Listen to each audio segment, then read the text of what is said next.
Madame, Monsieur, bonsoir. Merci de nous rejoindre dans Vision. L'université algérienne a formé quelques 37 000 chercheurs de compétences diverses. Un chiffre qui ne reflète pourtant pas une contribution effective de l'activité pensante, du moins en dehors du champ universitaire et institutionnel. Les pôles d'enseignement supérieur peinent encore à s'inscrire dans un élan socio-économique visible à l'échelle sociale et les productions scientifiques réalisées annuellement n'intéressent pas les industriels. Avec ses 44 membres fraîchement nommés, le Conseil national de la recherche scientifique peut-il encourager l'innovation dans notre pays? Peut-il créer cet écosystème recherché favorable aux chercheurs et qui connaît de nombreuses entraves, voire des négligences, à la fois dans son parcours professionnel et la réalisation de ses travaux scientifiques? Pour en parler, nous recevons le professeur Mohamed Bouhicha, directeur général de la recherche scientifique au ministère de l'Enseignement supérieur et du Développement technologique. Bonsoir. Enchanté. Merci d'avoir accepté notre invitation. Merci. Alors, ces 37 000 chercheurs, où sont-ils, Monsieur Bouhicha? Ces 37 000 chercheurs, il faut que je corrige un petit peu le chiffre, parce qu'on est à 40 000 maintenant, mais ça reflète un petit peu, le nombre d'enseignants-chercheurs impliqués dans les laboratoires de recherche. Parce qu'il faut dire qu'on comptabilise actuellement 64 000 enseignants-chercheurs, dont 40 000 sont affiliés dans les laboratoires de recherche. C'était un objectif de l'ancienne loi de la recherche. C'est eux qui nous intéressent. Voilà, ce sont les enseignants qui font l'activité de recherche, en quelque sorte. C'était l'un des objectifs phares de la loi sur la recherche, l'ancienne loi, c'est de mobiliser ces compétences autour des entités de recherche, ce qui a été fait. On est à 40 000 maintenant d'enseignants-chercheurs, à lequel on devrait ajouter après 24 000 doctorants. Donc le potentiel scientifique qui y avoisine maintenant 64 000 chercheurs, en grosso modo, entre doctorants et enseignants-chercheurs. Est-ce que vous vous satisfaisez de ce chiffre? Est-ce que vous, par rapport à des pays qui avaient dans ce domaine de la recherche, nous sommes bien sûr en deçà de ce qui est espéré et escompté? Oui, par rapport à des pays, on peut se comparer différemment. C'est-à-dire si on prend le potentiel scientifique universitaire, on se compare. Avec la France, c'est le même taux, pratiquement c'est le même taux. Mais si on prend l'indicateur chercheur par million d'habitants, on est loin. On est à 480 par million d'habitants, alors que la norme internationale, c'est 1080. Mais il faut dire que dans les autres pays, 50% des chercheurs sont dans les entreprises et 50% dans le milieu universitaire. Nous sommes encore plus en arrière en matière de chercheurs en entreprise, on ne peut même pas parler de nombre, c'est même pas 184 chercheurs en entreprise. 180, autour de 180 chercheurs. Et c'est là ce qui permet de dire que l'axe d'effort principal dans les années à venir, c'est comment mobiliser une compétence au niveau des compétences scientifiques au niveau des entreprises. Parce que c'est en quelque sorte, c'est la faiblesse de notre système national de recherche. Tous nos efforts doivent être axés sur cette action-là. Comment réhabiliter la recherche au niveau de nos entreprises. De l'entreprise. Alors, votre direction chapeaute quelque chose comme 1700 laboratoires, exerçant sous l'égide de 30 centres de recherche. Cela peut paraître important, conséquent, comme moyen en faveur de la recherche, mais les résultats sont toujours maigres. Quelle est la principale raison de ce retard dans le domaine de la recherche scientifique? Non, en termes de résultats, il faut différencier. On va différencier, parce que si on prend en globalité la valorisation de recherche, si on prend la publication scientifique, ce qui est une facette d'impact, une facette de valorisation, on est très bien en matière de publication scientifique. Nous sommes au bas du classement de la région MENA, mais nous y reviendrons, nous y reviendrons tout à l'heure. Non, on n'est pas en bas de la région MENA en matière de publication scientifique. On produit d'ailleurs, en sciences et technologies, le quart de ce que produit l'Afrique entière. Dans la région MENA, Afrique du Nord et Moyen-Orient. Oui. Professeur Bouhicha. Oui, on vient de faire le congrès de ministères arabes et on a vu les statistiques. On est bien positionné au niveau de la région MENA aussi, la région arabe. C'est pas ce que disent certains spécialistes, certains professeurs du domaine de la recherche scientifique. Ils disent que nous sommes, par rapport à des universités comme dans les Émirats ou au Liban par exemple, nous sommes loin derrière 3-4 universités qui publient le quart de ce que publie aujourd'hui une seule université, par exemple aux Émirats arabes unis. En matière de publication, je peux vous rassurer, en matière de publication, puisqu'il faut différencier, pour les matières, pour les disciplines sciences et technologies, sciences, tout ce qui est sciences, tout ce qui est technologie, on est dans des positions respectables. C'est-à-dire c'est-à-dire, on est en termes de classement. En termes de classement, si je prends par exemple l'échelle continentale, oui. Je viens de vous dire qu'on produit le quart en matière de sciences et technologies. On est troisième en computer science. On est deuxième en sciences de matériaux. On est premier en sciences de matériaux. Donc ça ne veut pas dire que l'Algérie ne produit pas des productions scientifiques. Le talent d'acquis en matière de production scientifique, c'est les sciences sociales et humaines. Effectivement, en matière de sciences sociales et humaines, oui. Il y a un manque de visibilité. Oui. Mais ce n'est pas un problème. Manque de visibilité ou manque de publications Non, il y a des publications, oui. Mais elles ne sont pas visibles. Vous avez parlé d'un taux de 1% par rapport à... Oui, 1%. Dans cette filière si on prend le nombre de publications que l'Algérie comptabilise, c'est après 90 000 publications depuis l'indépendance. Dans la base de données Scopus, parce qu'il faut faire attention, lorsqu'on parle de publication, il faut toujours spécifier quelle base de données que vous êtes en train de travailler. Donc la base de données Scopus, qui est une base de données mondiale, qui est reconnue, on a fait un bond significatif. C'est pour ces raisons-là que je tiens à le faire. On a fait un bond très significatif. Si sur 90 000 publications, 80% de ces publications sont entre 2008 et 2020, c'est-à-dire une douzaine d'années. Et on a fait un bond depuis 2010 jusqu'à 2021 de 15 publications par million d'habitants à 188 par million d'habitants. Donc on a fait un bond très significatif. Il y a lieu de le préserver. Il y a lieu de l'encourager. De le valoriser. Et de le valoriser aussi. On parlera de ce que deviennent ces publications. Donc il ne suffit pas seulement de publier, il faut valoriser ces publications, qu'elles aient un écho dans le champ socio-économique. On en parlera tout à l'heure. Alors on considère globalement que la qualité de l'enseignement supérieur aujourd'hui connaît une certaine amélioration chez nous, notamment dans la diversification de l'offre de la formation, licence, master, doctorat, dans les conditions d'accès à ces formations. Il y a plus de souplesse, promotion des centres universitaires au rang d'université, promotion des pôles d'excellence, etc. Donc il y a une certaine amélioration. Beaucoup de moyens ont donc été consentis dans ce sens, mais la recherche scientifique reste le parent pauvre donc avec dans ce secteur, avec des financements encore considérés comme dérisoires, qui ne dépassent pas les 5 milliards de dinars en 2021, alors qu'on aurait consenti, par exemple, 120 milliards de dinars pour les œuvres universitaires. Comment expliquer cela, M. Boulicha? En matière de financement, alors, il y a des indicateurs qu'il faut utiliser. Ce n'est pas les chiffres... donc, pour vous dire que pour cette année-là, 2022, c'est 10 milliards de dinars qui ont été consacrés pour la recherche. Donc ça a doublé par rapport à l'année dernière. 10 milliards. L'année dernière, c'était 5 milliards plus 3 milliards qui ont été débloqués à la fin. Mais il y a le problème de clôture du Fonds national de la recherche et un changement de dispositif de financement. Mais le financement continue.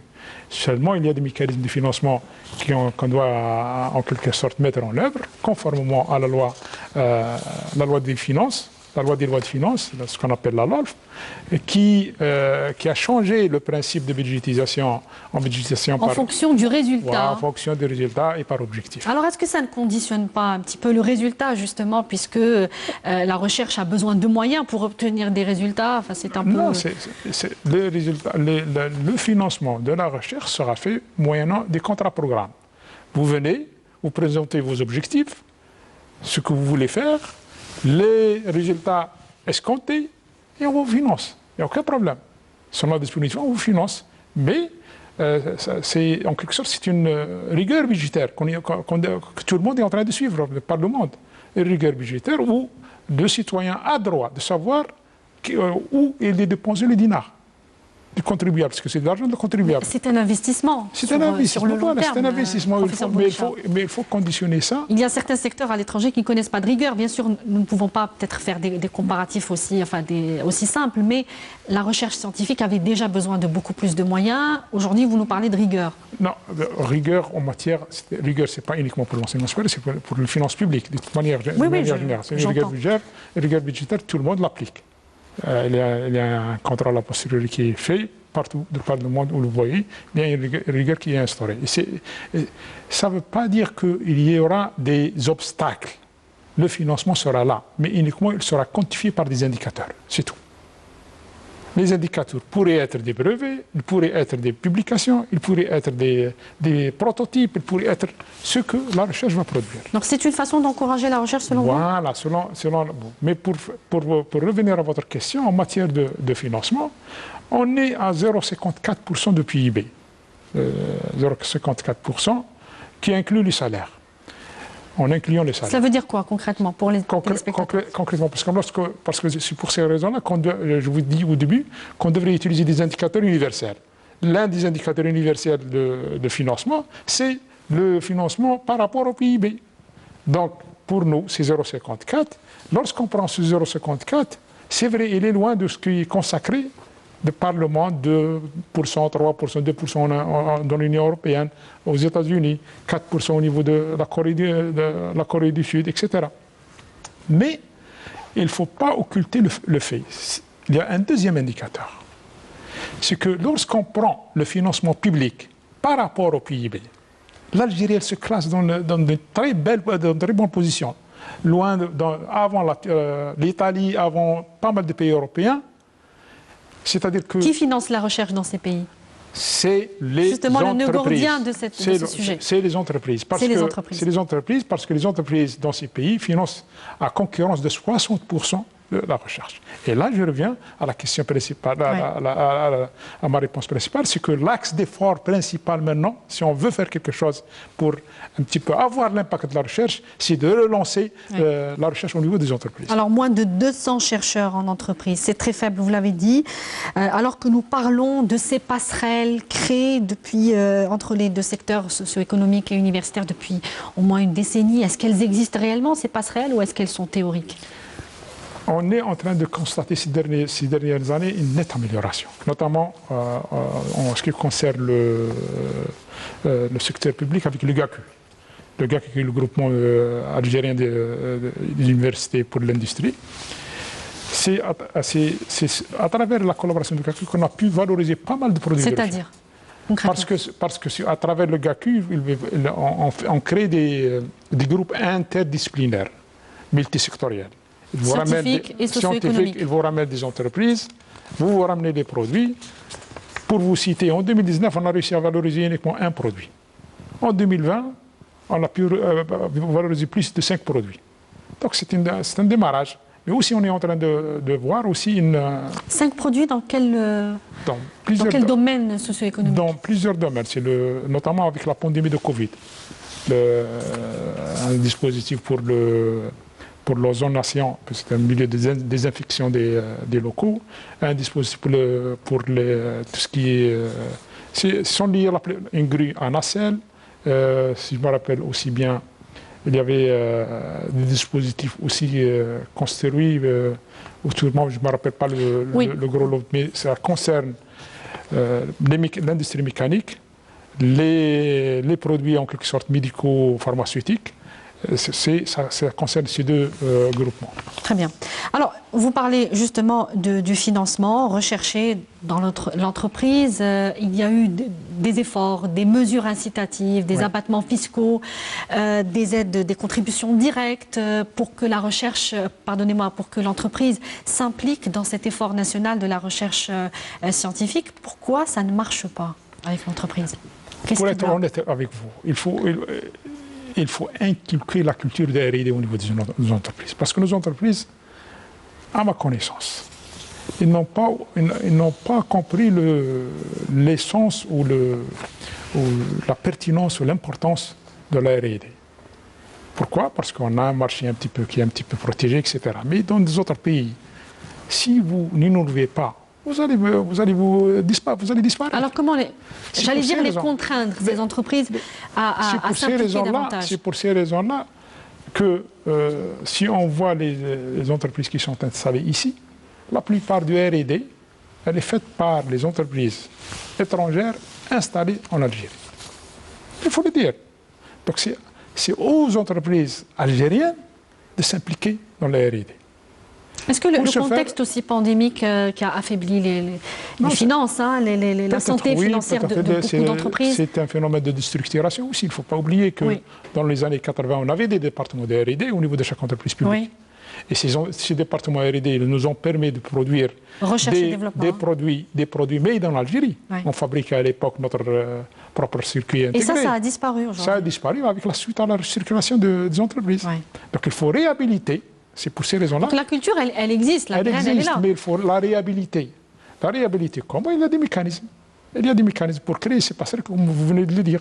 Les passerelles peuvent être créées par plusieurs. On a proposé pas mal de mécanismes pour que les entreprises prennent en quelque sorte cette fonction de R&D comme priorité. Elle commence notamment en créant la fonction R&D au niveau de l'entreprise. Qu'est-ce que ça veut dire la fonction R&D? Créer un organe, département ou une entité de recherche qui pilote, qui fait la stratégie de la recherche et développement au sein de l'entreprise en fonction de plan de développement de l'entreprise. Parce que l'entreprise, elle devrait en quelque sorte avoir une veille technologique pour améliorer ses produits, pour qu'elle reste sur le marché. C'est pour ça qu'aujourd'hui, le chercheur, sur le terrain, sur le terrain socio-économique, travaille avec des moyens archaïques qui ne sont pas adaptés à l'innovation aujourd'hui, au niveau de l'innovation en tout cas. C'est cette absence de veille technologique, de mise à niveau. De mise à niveau en matière de compétitivité, en matière d'innovation. Certes, c'est un chaînon manquant. Mais il faut le dire qu'en matière d'innovation, on n'a pas un classement national d'innovation, mais on a des classements internationaux. Il y a un classement international de l'OMPI, l'Organisation mondiale de la propriété intellectuelle, qui nous classe dans des positions un petit peu en bas de l'échelle, qui sont, si je me rappelle bien, c'est 113 sur 130 pays. Mais ce classement OMPI il est basé beaucoup plus sur la recherche, sur les brevets industrialisés, sur les brevets créés par tout ce qui est recherche industrielle. Il y a un autre classement qui s'appelle le Bloomberg Index, et dans lequel il classe 60 pays les plus innovants. En 2020, l'Algérie a été classée à la 49e position. Loin avant. Sur combien? Il classe uniquement sur les 60. Oui, pardon. Il classe 60 pays. L'Algérie figure parmi les 60, en position 49. Pourquoi? Parce que ce Bloomberg Index utilise beaucoup plus l'innovation dans le secteur de la recherche. Il comptabilise la production scientifique, il comptabilise l'innovation au niveau de la recherche. C'est pour ces raisons-là, on peut dire à partir de ce classement que l'innovation dans le système de recherche, elle est bien. Mais de l'autre côté, il faut faire un effort.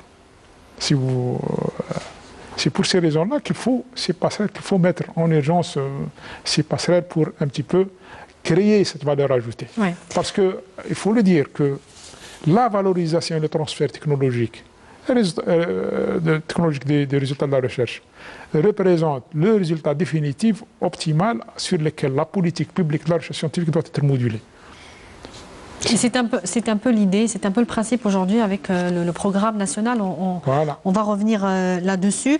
Nous avons parlé des publications scientifiques. Vous dites que l'Algérie est mieux placée que ce qu'on peut penser.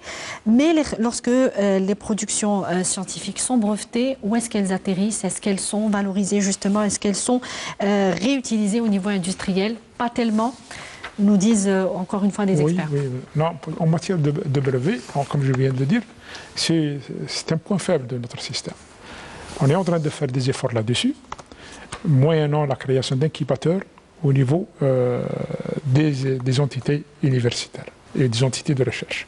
C'est une expérience récente. Ces incubateurs viennent d'être installés en 2020, mais ils ont donné, je peux vous rassurer, ils ont donné un push très significatif en matière de dépôt de brevets. Parce qu'on n'avait pas la culture de la propriété intellectuelle. Il faut le dire. Même nos étudiants n'ont pas cette culture de propriété intellectuelle. Donc l'incubateur là, il est là pour les accompagner à déposer les brevets. Si on prend l'année 2019, on avait 12 dépôts de brevets. 2020, 40. Maintenant, on est à 80, 2021. 80. Donc un saut significatif. Et je pense qu'avec la mise en place de ces incubateurs et leur accompagnement par les structures de la recherche, notamment l'Enverodet, on va arriver à des chiffres qui honorent notre pays. Alors ça, c'est en termes de quantité. Parce qu'on est en train de capter il faut premièrement le dépôt de brevets. Tout le monde a passé par cette étape-là. Il faut qu'on inculque cette culture de propriété intellectuelle au niveau de nos chercheurs et nos étudiants. Parce qu'il faut se rappeler que notre système d'enseignement supérieur produit annuellement plus de 2000 ingénieurs. 2000 ingénieurs. 2200, oui. 2200 ingénieurs. 2200 ingénieurs qui peuvent, dans leur PFE, peuvent être potentiellement brevetables. Projet de fin d'études. Les projets de fin d'études qui peuvent être potentiellement être brevetés. Pourquoi ne pas le faire? Ensuite, on passe à la phase de valorisation des brevets. Les brevets, une fois qu'il est déposé, le détenteur de brevet, il a le choix, soit de le céder en licence, soit que lui-même va créer sa propre entreprise. C'est ce que les incubateurs, en quelque sorte, aident ces étudiants à le faire. Ou mettre son brevet à la disposition de l'entreprise. Oui, vendre une licence de son brevet. Voilà, vendre une licence, très bien. Alors justement, le programme national de la recherche scientifique va un peu dans ce sens. Il a identifié, vous l'avez dit, 3 principaux domaines de recherche, 3 principaux axes qui devraient intéresser les entreprises: sécurité alimentaire, sécurité énergétique et santé du citoyen.